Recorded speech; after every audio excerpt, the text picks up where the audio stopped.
Sensex futures are traded at a multiple of 50, यानी 50 क्या हो, लॉट साइज, यानी एक कॉन्ट्रैक्ट में कितने फ्यूचर्स हैं, 50। Consider the following quotations of Sensex futures in the 10 trading days during February 2000। तो 10 दिन का ट्रेडिंग डे दे रखा है, देखो बीच बीच में छुट्टी भी आ रखी है, देखो के बाद 8-9 की छुट्टी है ना, इस तरीके से छुट्टी भी है, सैटरडे संडे की छुट्टी होती है, तो इसलिए 1 2 3 4 5 6 7 8 9 10 दिन, ठीक है।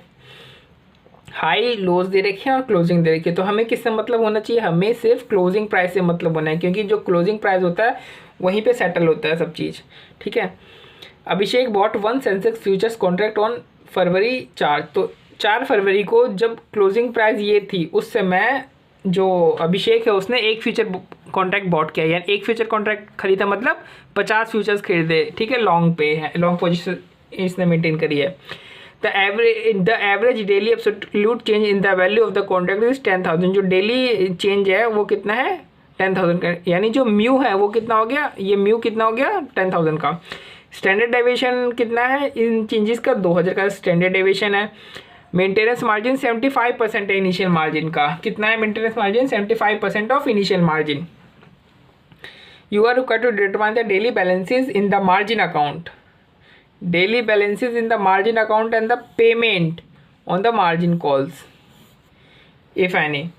तो सबसे पहले तो हम इनिशियल मार्जिन डिसाइड करेंगे, तो इनिशियल मार्जिन का फॉर्मूला क्या होता है, mu plus 3 into standard deviation. Mu कितना है, म्यू है 10,000, स्टैंडर्ड डेविएशन कितना है 2,000 का स्टैंडर्ड डेविएशन, यानी 3 इंटू 2,000 करोगे तो कितना हो जाएगा, 6,000, यानी 16,000 का आपका इनिशियल मार्जिन है, ठीक है। और मेंटेनेंस मार्जिन कितना रहेगा, 16,000 का 75%, यहाँ पे लिखा हुआ ना 75% ऑफ इनिशियल मार्जिन, ये इतना रहेगा मेंटेनेंस मार्जिन, तो 16,000 का 75% करोगे तो कितना जाएगा, 12,000 का मेंटेनेंस मार्जिन। तो इनिशियल मार्जिन मतलब कि ट्रेडिंग करने से पहले ही आपको 16,000 रुपये जमा करवाने पड़ेंगे, और मेंटेनेंस मार्जिन का मतलब अगर आपका जो मार्जिन अकाउंट में अगर बैलेंस, जैसे आपने 16,000 भी जमा करा है और ट्रेडिंग एंड गेन लॉस करते करते अगर आपका 12,000 से कम चल जाता है, तो आपको इतना अमाउंट दोबारा से मतलब डालना पड़ेगा अपने अकाउंट में, ताकि वो दोबारा से इनिशियल मार्जिन जितना पहुंच जाए, ठीक है, इस तरीके से होता है काम। तो ये देखो, ये जितने भी डेज यहाँ पे लिख रखे हैं सबका डे का ट्रेडिंग, सब डेज का हमने कॉलम बना रखा है, और यहाँ पे हम गेन लॉस डिसाइड करेंगे, मतलब हर एक दिन का हम। तो देखो 4 तारीख को तो हमने खरीदा, 4 तारीख को तो हमने लॉन्ग किया है और मार्जिन अकाउंट में 16,000 रुपये हमने डलवाए हैं, ठीक है, डाले हैं मतलब। उसके बाद क्या होता है, उसके बाद प्राइस देखो घट जाती है, 3296 से प्राइस 3294 पे पहुंच जाते हैं, घट जाती है, तो हमें क्या हुआ, लॉस हो गया, ठीक है। तो हमें लॉस कैसे हुआ, 3294.40 माइनस 3296.50, प्राइस पहले इतनी थी, अब प्राइस इतनी हो गई, यानी हमें लॉस हो गया। लॉस हमें एक फ्यूचर पे नहीं हुआ, ये एक फ्यूचर की क्लोजिंग प्राइस दे रखी है, ठीक है, हमें 50 फ्यूचर्स पे लॉस हुआ, क्योंकि हमने एक कॉन्ट्रैक्ट खरीदा है और एक कॉन्ट्रैक्ट में 50 फ्यूचर हैं, तो इंटू 50 कर दिया, तो यानी टोटल लॉस हमें कितना हुआ, -105 का। तो 16,000 मार्जिन में अकाउंट बैलेंस पड़ा हुआ था, 105 रुपये कम हो गया, तो कितना बचा, 15,895 हमारे पास बैलेंस बचा, ठीक है। अब 6 तारीख को देखो क्या हुआ, 6 तारीख को ये जो है ये फिर से देखो क्लोजिंग प्राइस इसकी फिर से गिर गई कि नहीं, पहले 3294 थी, अब 3230 फिर से गिर गई, फिर से लॉस हो गया। तो देखो यहाँ पे फिर से लॉस हो गया, 3230 ये पहले का बैलेंस था और इस दिन का बैलेंस का लॉस हो गया, ठीक है। तो यानी एक फ्यूचर पे इतना लॉस हुआ, तो 50 फ्यूचर पे कितना लॉस हुआ, इतना लॉस हुआ। तो अब बैलेंस कितना हो गया, अब 15,895 पहले बैलेंस था, 3,200 का लॉस हुआ, तो 12695 हुआ।